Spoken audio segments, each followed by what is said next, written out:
Ladies and gentlemen, the U.S. Navy officially announced that the USS Blue Ridge naval ship and the U.S. Coast Guard patrol ship Wester have docked at Camranh International Port.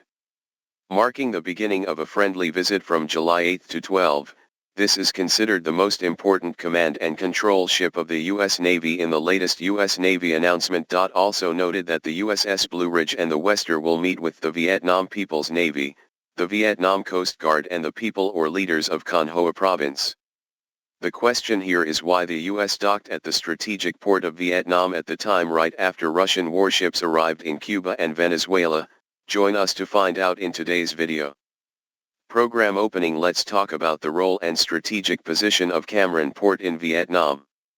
Ladies and gentlemen, Cam Ranh Bay Port is located on important sea routes in the East Sea, only about 950 nautical miles from the Strait of Malacca, a strategic choke point.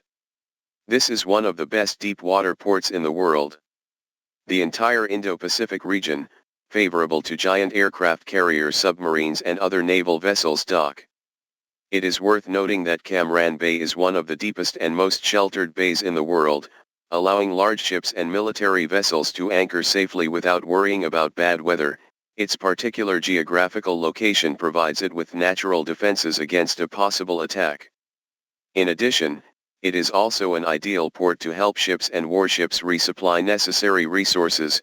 Therefore, it is not surprising that the strategically important Cam Ranh Bay port has attracted colonialists and invaders to Vietnam throughout history, starting with the French. The Japanese exploited it during World War II and the Americans used it during the Vietnam War.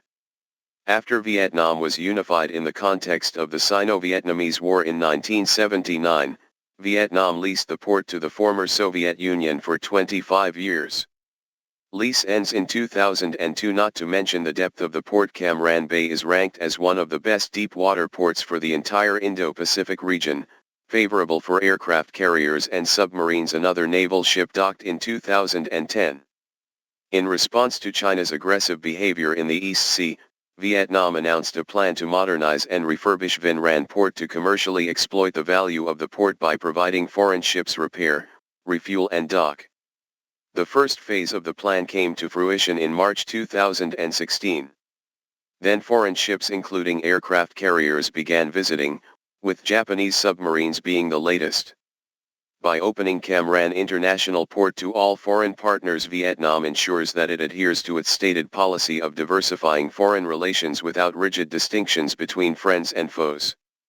Furthermore, Cam Ranh Bay Port has added another lever to Vietnam's diplomatic arsenal to effectively deal with China in many ways. Firstly, the geographical location of Cam Ranh Bay Port is located 323 nautical miles, 431 nautical miles and 462 nautical miles from the Hoang Sa and Truong Sa archipelagos as well as Hainan Island respectively, and is close to the Straits of Malacca and China.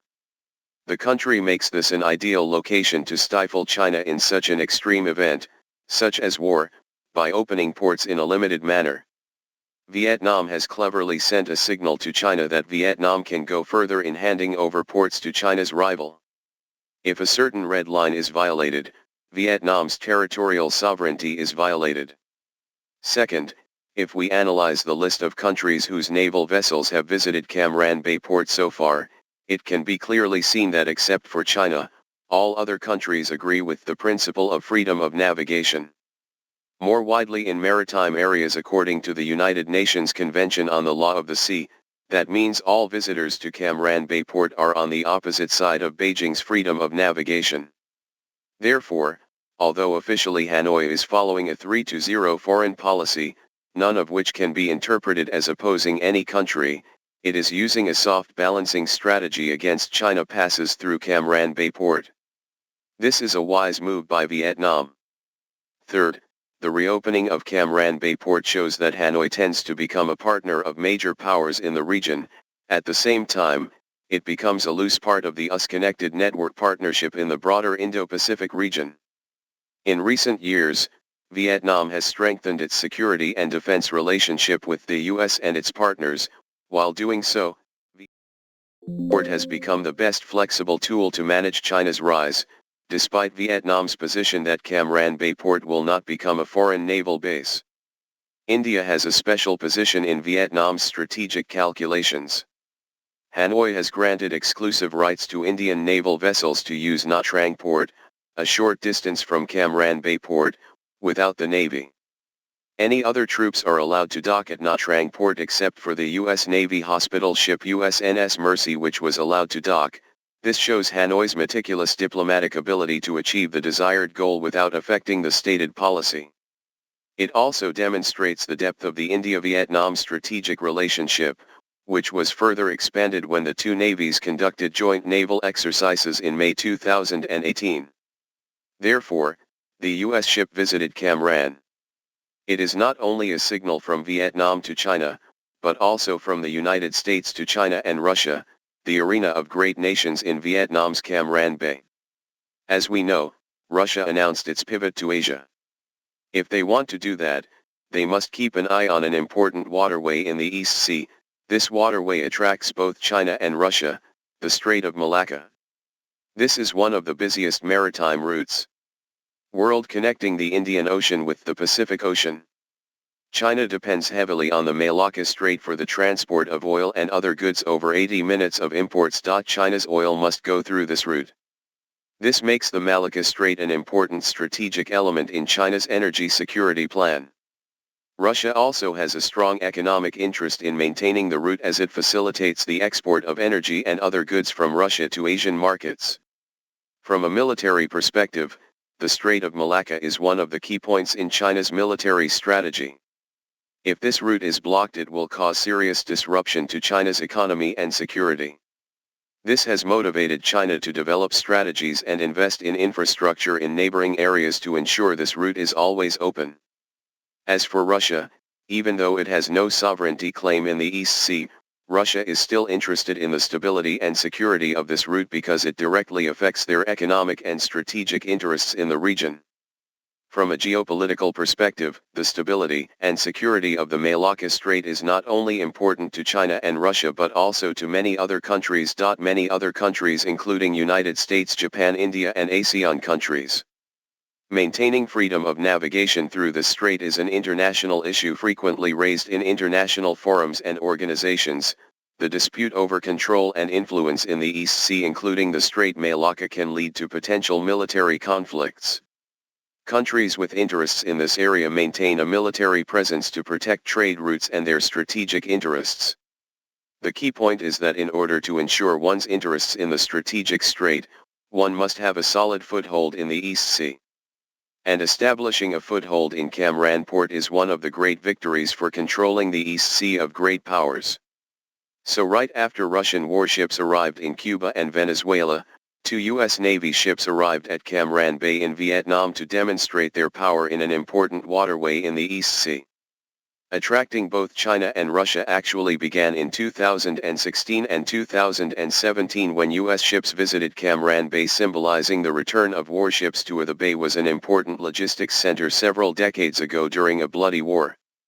In addition, the visit to the U.S., after the U.S. ban on lethal weapons transactions with Vietnam was completely lifted, was part of former U.S. President Barack Obama's rebalancing strategy towards Asia. The United States has tried to strengthen relations with Vietnam to control China. Vietnam still disagrees with China on territorial issues in the East Sea. China officially announced new baselines, outlining its territorial claims, north of Vinh Bac Bo, an area shared with Vietnam. At the beginning of this year, despite the territorial dispute, Vietnam still welcomed Chinese leaders and warships to visit Vietnamese ports, and also welcomed ships from India, Japan, and Australia, a move that Beijing criticized. Strong project is against China. The United States has taken advantage of this opportunity to strengthen relations with Vietnam, supporting Vietnam when it challenges China to gain control of the islands in the East Sea. Cam Ranh, a former U.S. military facility until 1972, saw a number of lands converted into high-end beach resorts. Besides China and the United States, another military power has also set its sights on Vietnam. A former ally of Vietnam has made efforts to regain its position in the region that it once had. For example, Russian President Vladimir Putin visited the country just 2 weeks ago. Despite the escalation in Ukraine, during the recent visit 11 agreements were signed between Vietnam and Russia, according to the Kremlin. These agreements include granting a Russian state oil company with history of joint venture with Vietnam an investment license for a hydrocarbon block off the southeastern coast of Vietnam. Despite having relations with Russia, China does not approve of Moscow's partnership with Hanoi because Beijing believes that with Moscow's support, Vietnam will increase its strength to assert its claims in the region. East Sea against China. The United States continues to monitor all of these developments, following President Joe Biden's September 2023 visit to improve relations with Vietnam. The United States plans to dispatch more warships. A year ago, the aircraft carrier USS Ronald Reagan stopped at Da Nang in central Vietnam to strengthen ties. Washington also gave Hanoi 3 Coast Guard patrol boats because Cam Ranh Bay is strategically located at the crossroads of important maritime trade routes between the Pacific and Indian Oceans. So this is the why Russia and the United States hope to return to the Gulf.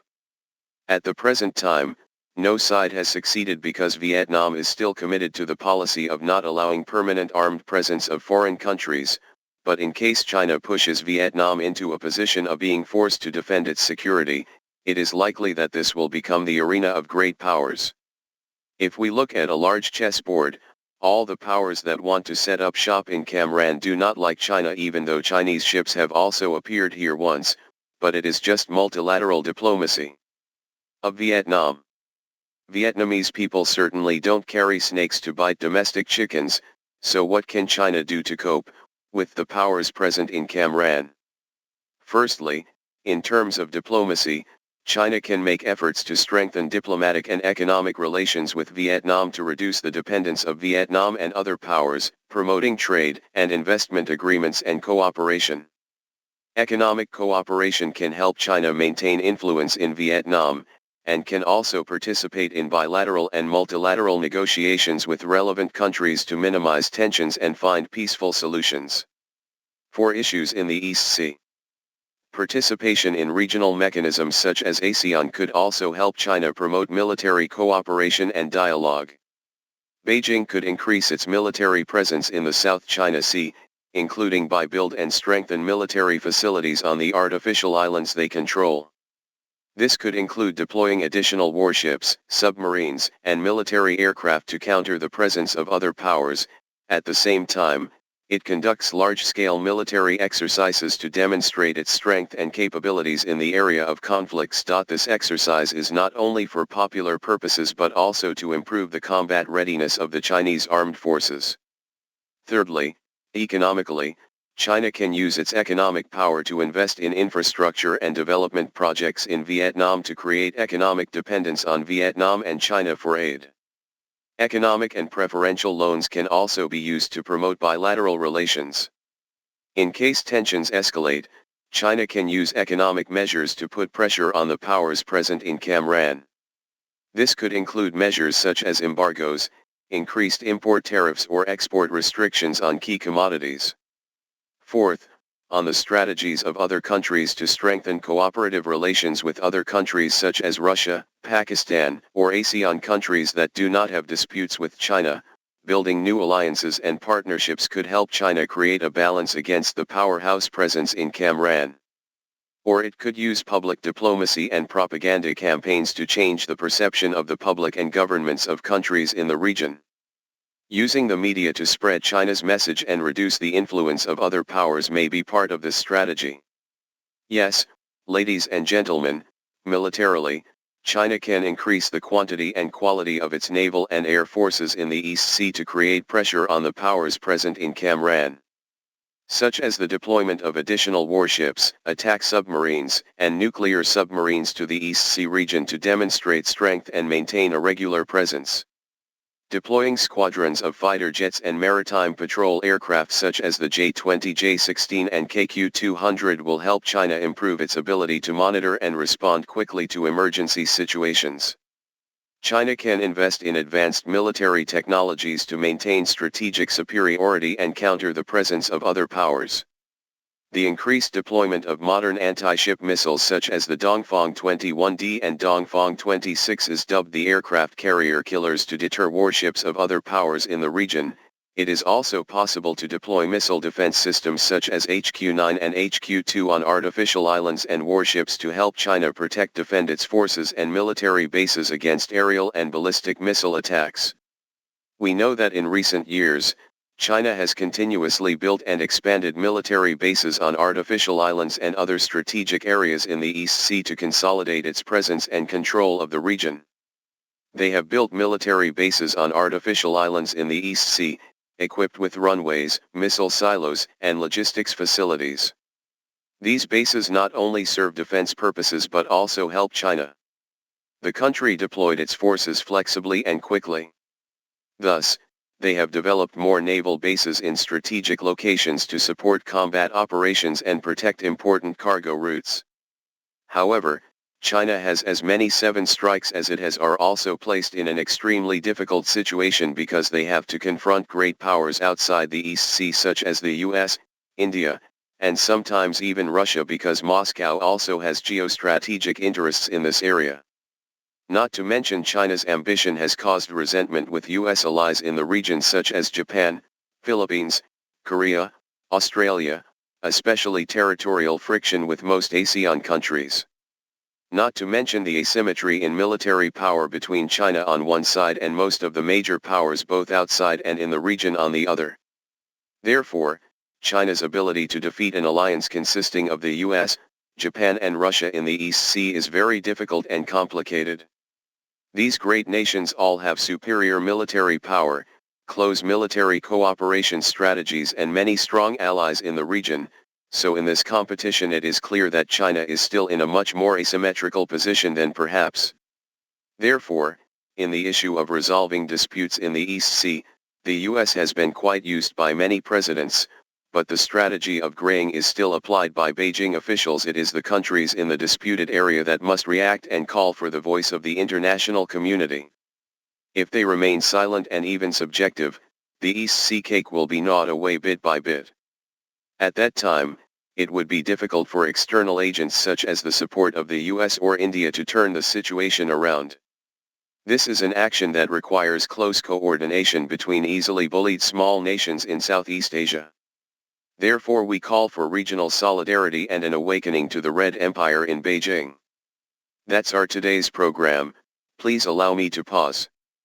Please leave your comments and thoughts below. Hello and see you again.